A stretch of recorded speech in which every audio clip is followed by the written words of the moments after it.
you don't mind eating out here again, Connie. The dinette is busy. Busy? Minerva's entertaining some of her friends. Really? Yes. What kind of friends? Other cats or mice? Just some cats from the neighborhood. I'd much rather she'd bring her friends home with her, though, than to be out on the town all the time. This way, she'll grow up with a feeling of security. Minerva's certainly lucky to have a wonderful mother like you. Oh, Connie, before I turned in last night, I overheard you and Mr. Boynton here in the living room. Was it exciting? Well, what did you hear, Mrs. Davis? Nothing. That's why I thought it might be exciting. Well, it wasn't. He merely dropped in to borrow my copy of Rostand's Cyrano de Bergerac. Cyrano de Bergerac? My goodness, I didn't know Mr. Boynton's taste ran to such romantic literature. Well, it doesn't exactly run to it. It has to be pushed. I was rather surprised when he asked me for it. Oh, Mrs. Davis, have we any more cream? Well, I'll see, dear. I gave a big bowlful to Minerva's friends. And maybe they haven't finished it yet. Oh, don't bother, Mrs. Davis. I'll take my cereal straight this morning. It's no bother. Minerva's getting too fat anyway. Come in. Hi. Oh, hello, Walter. Come on and sit down and have some breakfast. No, thanks. I couldn't eat a thing. Not the way I feel. Are you ill? No, not physically. Mentally? No, not mentally either. I guess it's what you'd call spiritual mal-de-mer. You know what they say, when love enters the heart, appetite flees the stomach. Who says that? I don't know, I guess I made it up. No wonder you don't feel well. Hello, Walter. Oh, hi, Mrs. Davis. Please, don't mention food to me. He has spiritual mal-de-mer. Oh, dear, I'm so sorry. Did you take anything for it? No, this is something that medicine can't reach, Mrs. Davis. But while you're up, I will have some scrambled eggs. Well, the thought of nourishment repels me, but I want to suffer. I'm making some wheat cakes for myself, Walter. I'll give them to you with your eggs. Yeah, and a few tired old rolls, if you got them handy. And now, let's see, what was I talking about again? About love killing your appetite. Oh, yeah. No, I'm really worried, Miss Brooks. Harriet Conklin's been very cool to me the past few days. Why? Have you been eating at her house, too? No, it isn't that. It's the poetry she's been getting lately. Poetry? From whom? Well, that's just the trouble. I don't know who from. You don't know from whom? I don't know from nothing. Well, somebody's been writing her love lyrics like mad. And I suspect that the sender of those lurid notes works around the cafeteria someplace. Well, why the cafeteria? Well, because that's where she receives most of them. You see, whoever's writing the poetry has been sneaking it into her desserts. Well, how did you find that out? Well, I've been suspicious for over a week now, so yesterday when Harriet wasn't looking, I switched desserts with her, and sure enough, tucked right in the middle of my chocolate eclair Omar Khayyam. At least I think it was Omar Khayyam. You mean you're not sure? Well, it was pretty gooey. That's Omar Khayyam, all right. Here are your wheat cakes, Walter. Oh, thanks, Mrs. Davis. Well, this thing's got me all at sea, Miss Brooks. I can't sleep at night, can't study right, can't eat. I know. Here's the syrup. Oh, thanks. Some more butter, too, please. Oh, sorry. Well, Harriet's just like any other adolescent, Walter. She's intrigued by the idea of a secret admirer. You know, receiving anonymous poetry is very romantic to a young girl. Oh, can you remember receiving any poetry, Miss Brooks? Back there when you were young, I mean? Just once, Walter. Henry Wadsworth Longfellow sent me the original copy of Evangeline. Ah, you're kidding me. Why, you must have been a baby when Longfellow was alive.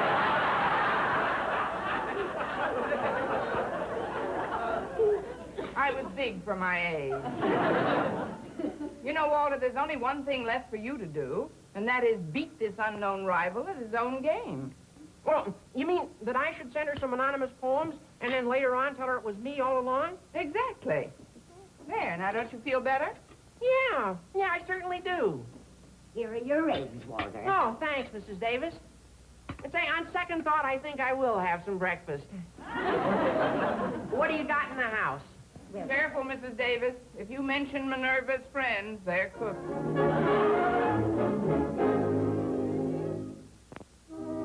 My favorite bit of verse is quite similar to the one you've written. It's one of the loveliest passages in Rostand's Cyrano de Bergerac. Sit down, Walter. I'll write it out for you. You may find use for it in your pursuit of the fair Harriet.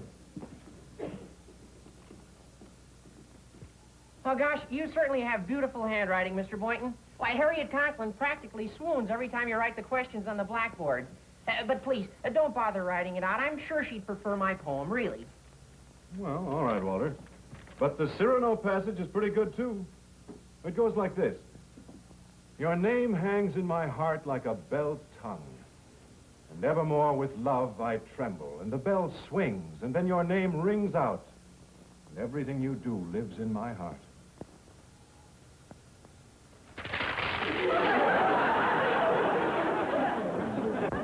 Go ahead, write.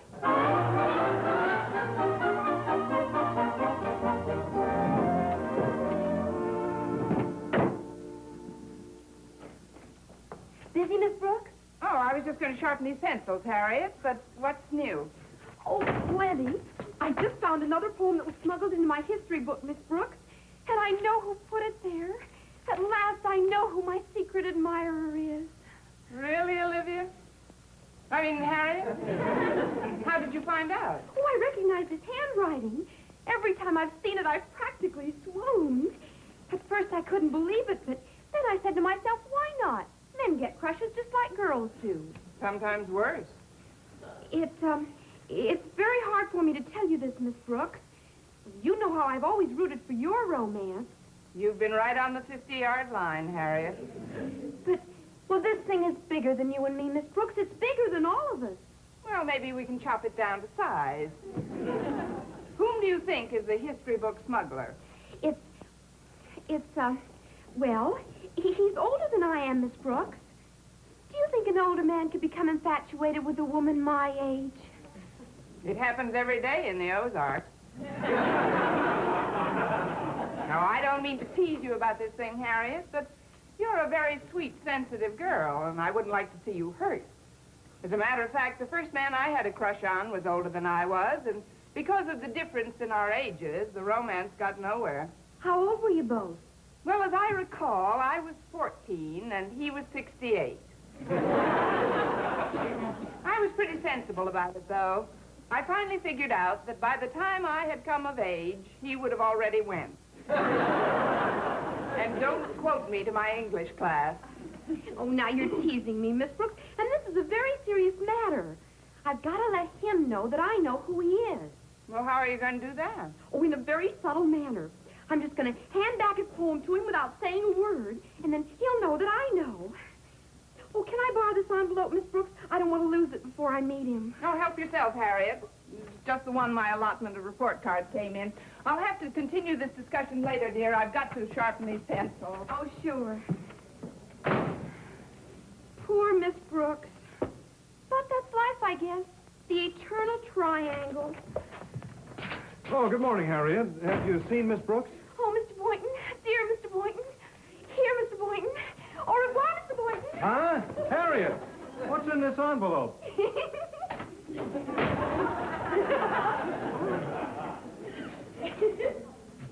For Miss Brooks. I guess she wants me to give it to her. Oh, hi, Mr. Boynton. Hi, Miss Brooks. I just dropped in to tell you how much I enjoyed reading Cyrano. Oh? There are several passages in it that really remind me of my youth. I was a romantic kid, all right. Them were the days. Yes. In those days, I had a lot more, if you'll excuse the expression, intestinal fortitude. You mean concerning, you should excuse the expression, girls? Well, yes. You'll never believe this, but I even wrote poetry. Oh, isn't that silly? No, I don't think it's silly at all. You don't? No. Well, Miss Brooks, if I were to... Well, that is, if you were to... Yes, Mr. Boynton? Well, what I'm trying to say is, in your honest opinion, Yes? You were saying? Do you think it looks like rain? It's begun to cloud up already. Well, I've got to be running along. Maybe we can discuss Cyrano again at lunch. All right. But I must say I'm a little surprised at your interest in such amorous literature. Maybe you've underestimated me, Miss Brooks. Underestimated you? Oh, yes. Oh, this envelope, it's for you. For me? Mm-hmm. Well, so long, Miss Brooks. Oh, but Mr. Boynton. Oh, what's this all about? Your name hangs in my heart like a bell's tongue, and evermore with love I tremble. And the bell swings, and then your name rings out, and everything you do lives in my heart. Why, Mr. Boynton, you underestimated dog, you.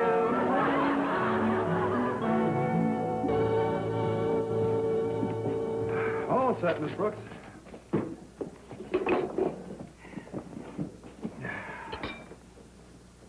Oh, gosh, now that I've got this Jell-O, I really don't want it. Case of big eyes, I guess.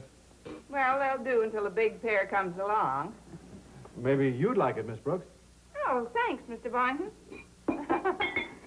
Well, you're in a very gay mood. Well, everything suddenly seems brighter, don't you think? Brighter? Oh, you mean the appearance of the cafeteria? Yeah, they put a lot of flower pots around. I'm crazy about flowers. I've ordered some for my biology lab. They certainly do a lot to relieve the drabness of a classroom. So do you. I mean, aren't flower pots a kind of expensive luxury for a teacher? Well, they don't cost anything at all. Mr. Conklin gets them from the school nursery. Oh? You simply tell him how many you want, he signs a requisition, and that's all there is to it. You ought to get some for your room. Oh, I don't know. It's pretty crowded in there already. Where would I put them? On the windowsills? That's right. The students who are sitting there already could hold them in their laps. I suggest you order the small-size pots, Miss Brooks. Those little ones are very cute. I'll drop into your room after school and take a look at them. All right, Mr. Boynton. Then maybe we could take a ride this afternoon and park somewhere for a while. We have so much to talk about. Look, Mr. Boynton, thanks for the Jell-O, but I think I'd better get back to the class and make out my requisition for those flower pots. All right, Miss Brooks, bye. Is that all you have to say? Just goodbye? How did you like the Jell-O? Wonderful. Just wonderful.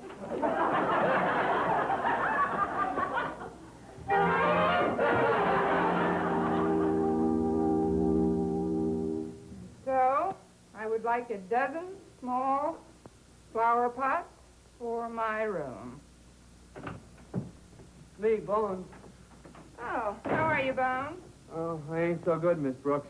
I got a problem. That's fairly obvious. It's about Harriet Conklin. Walter Denton's my best friend, and I know he's gone on Harriet. But I'm gone on it, too. So gone on it's even affecting my schoolwork. Your schoolwork? Sure. On my last English test, I got 18, didn't I? That's right. And on the one before, you got 19. See? Gosh, I wouldn't want Harriet to find out how I feel about her. I just like to worship her from afar. Believe me, Bones, and I speak from experience. It's no fun from that distance. I got a little secret for you, Miss Brooks. I've been smuggling little notes to Harriet every day without signing them. So you're the one. What one? The one who's been slipping Omar Khayyam into Harriet's eclairs. That's right, only I lost the book somewhere, and I had to make up today's poem myself. That's why I came to you, Miss Brooks. I want you to hear it and tell me if it's okay. All right, Bones, go ahead. To Harriet. Oh, I love the dear silver that ain't in your hair, and the brow that ain't furrowed or wrinkled with care. I kiss the dear fingers not toil-worn for me. Oh, I love you, dear Harriet. What's the next line, Bones? Well, I couldn't think of another original, so I just put down Mother McCree.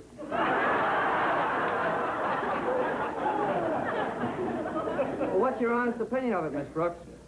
Well, my honest opinion, Bones, is that it's pretty repugnant. No kidding. And it's the first poem I ever wrote, too. Amazing. I've known poets who've written for years without ever getting that repugnance. But, Bones, if you really want to make a hit with Harriet, you should give her a different type of poem. What do you mean, Miss Brooks? Well, something like... Wait a minute, I have a poem right here that you can borrow. And it's all written out for you, too. Your name hangs in my heart like a bell's tongue, and evermore with love I tremble. What's a bell's tongue, Miss Brooks? It's right in front of the bell's tonsils, Bones. Read the rest of it. And the bell swings, and then your name rings out, and everything you do lives in my heart. Well, what do you think? Keen. What I like about it, it's just the right size to fit into a jelly donut. I'll go over to the cafeteria right now. Oh, wait a minute, Bones. Before you go, will you do me a favor? Sure, Miss Brooks. What is it? Take this requisition to Mr. Conklin's office. Sure, right away. And remember, no detours. I want to get those flower pots as soon as possible. Okay, Miss Brooks. And thanks a lot for the poem. You're welcome. Bye. Mother McCree?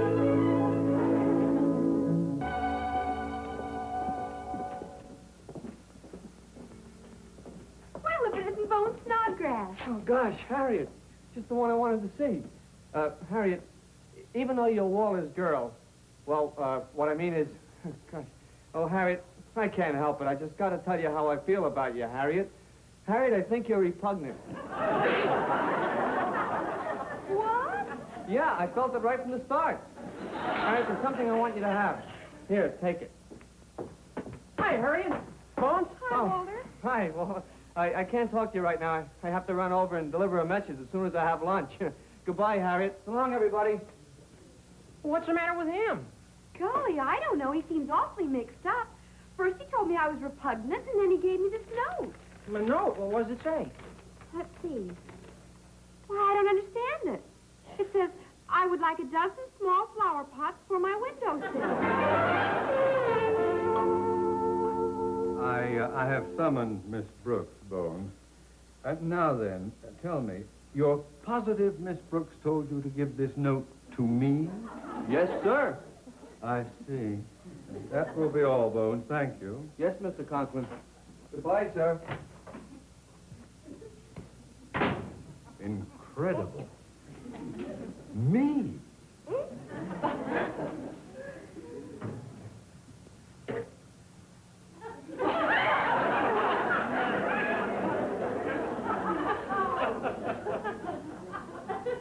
Yes, it's possible.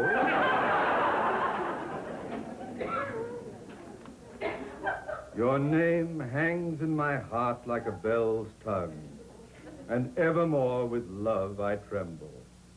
Oh, really? You sent for me, Mr. Conklin? Yes, I did, Miss Brooks. Sit down, won't you? Oh, thanks. Miss Brooks, I don't quite know how to begin. I mean, I received your note, of course, but I never suspected you felt the way you do. Well, I didn't decide until quite recently, Mr. Conklin. But, Miss Brooks, knowing Mrs. Conklin as well as you do, what do you suppose she'd say? Don't you think she'd like the idea? Like the idea? Well, look, Mr. Conklin, aren't you exaggerating the importance of my little note? After all, I'm not asking for the moon. All I want is some little ones.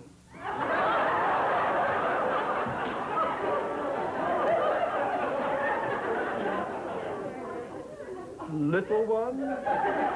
Yes. I've got as much right to them as anybody else, haven't I? But, Miss Brooks...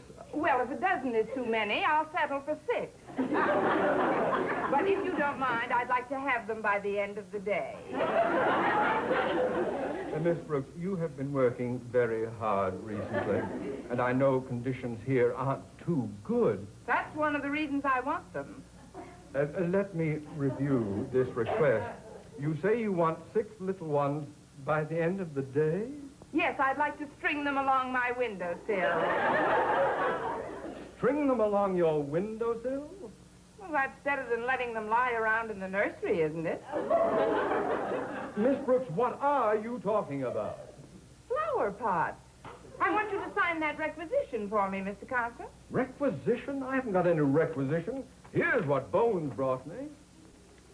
Your name hangs in my heart like a bell. Oh, no. Excuse me, David, there's been a dreadful mistake. What are you talking about, Harriet? Why aren't you in your classroom, Denton? It was Bones' mistake, Mr. Conklin. I guess I got excited, sir. Pardon me, Mr. Conklin. What is this, a convention? I heard you were called up on the carpet, Miss Brooks. Anything I can do? No, just cover me with it. What is going on here? Don't you see, Daddy? Bones gave you the poem he was planning on giving me by mistake. Yeah, but he wasn't the only one that gave Harriet a poem. I did, too. I put it in her history book. What? Yeah, but it wasn't my idea, sir. Then whose idea was it? That I refuse to say.